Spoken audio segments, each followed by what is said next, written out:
মহাভারতে বর্ণিত কৌরবদের মামা শকুনির কথা সবাই শুনেছে, বিশেষ করে টিভি সিরিয়ালগুলি দেখার পরে। পাশাপাশি তার রাজ্য গান্ধারের নামও শুনেছে নিশ্চয়ই। তবে অনেকেই জানি না তার রাজ্য কোথায় অবস্থিত। আজ থেকে প্রায় 5500 বছর আগের গান্ধার বা গান্ধাহার থেকে কিভাবে আফগানিস্তানে পরিণত হলো এবং হিন্দুরাই বা কোথায় বিলুপ্ত হলো জানবো আজকের এই ভিডিওতে।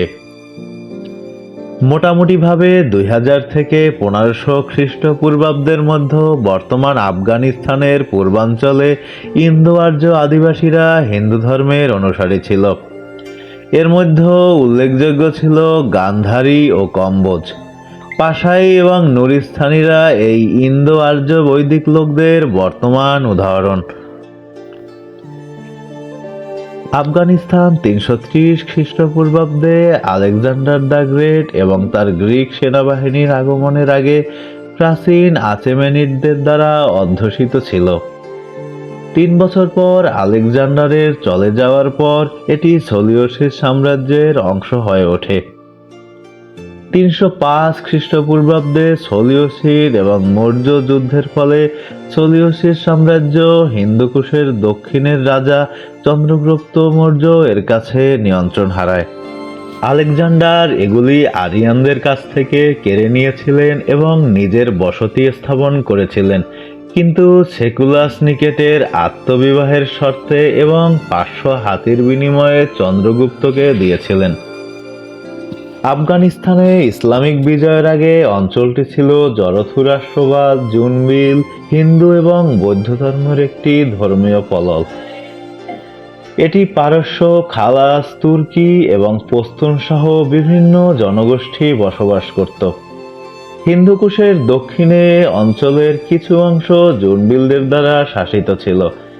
জুনবিল এবং কাবুল শাহীরা ভারতীয় উপমহাদেশের সাথে সাধারণ বৌদ্ধ এবং জুন ধর্মের মাধ্যমে যুক্ত ছিল। 653-54 খ্রিস্টাব্দে আরবরা কাবুলে পৌঁছেছিল যখন আব্দুর রহমান বিন সামারা 6000 আরব মুসলমানের সাথে জুনবিল অঞ্চলে প্রবেশ করেছিলেন এবং জমিদারের মাজারেও গিয়েছিলেন, যা প্রায় 5 কিলোমিটার অবস্থিত বলে বিশ্বাস করা হয়েছিল। আরব সেনাবাহিনীর জেনারেল মুরতিতির একটি হাত ভেঙে ফেলে এবং তার চোখও উপড়ে ফেলে। 870 খ্রিস্টাব্দে মধ্যযুগীয় যানজরে সাফারিডরা বেশিরভাগ আফগানিস্তান জয় করে মুসলিম গভর্নর প্রতিষ্ঠা করে। 10ম শতাব্দীতে গজনবীদের আগমনের আগেও মুসলিম এবং অমুসলিমরা পাশাপাশি বাস করত বলে জানা যায়। গজনির সুলতান মাহমুদ যখন 10ম শতকে সিন্ধু পার হয়ে হিন্দুস্তানে প্রবেশ করতে শুরু করেন, তখন গজনবী মুসলমানরা হিন্দু কৃতদাসদের নিয়ে আসতে শুরু করে, যা এখন আফগানিস্তান। তিনি গান্ধরা থেকে হিন্দুদের বিতাড়িত এবং ভারতের 17টিরও বেশি অভিযান করেছিলেন। তিনি পাকিস্তান ও আফগানিস্তানের ব্যাপক ইসলাম ধর্মে ধর্মান্তরিত করেছিলেন, হিন্দু মন্দিরগুলি লুট করেছিলেন। ওয়াইহিন্দের যুদ্ধে মাহমুদ 5 লক্ষ কৃতদাস অর্জন করেছিলেন, যার মধ্যে শিশু এবং নারী ছিল। ইবনে বতুতা মন্তব্য করেছিলেন যে হিন্দুকুশ মানে ভারতীয় হত্যাকারী, কারণ ভারত থেকে আনা কৃতদাসীদের মধ্যে যাদের সেখানে যেতে হয়েছিল তারা প্রচণ্ড ঠান্ডা এবং অধিক পরিমাণ তুষারপাতের কারণে প্রচুর সংখ্যায় মারা গিয়েছিল। আফগানিস্তানে গণতান্ত্রিক প্রজাতন্ত্রের পতন পর্যন্ত দেশে কয়েক হাজার হিন্দু বাস করত, কিন্তু আজ তাদের সংখ্যা প্রায় 1000। অন্যদের অধিকাংশই ভারত, ইউরোপীয় ইউনিয়ন, উত্তর আমেরিকা বা অন্যান্য কোথাও অভিবাসিত হয়েছে।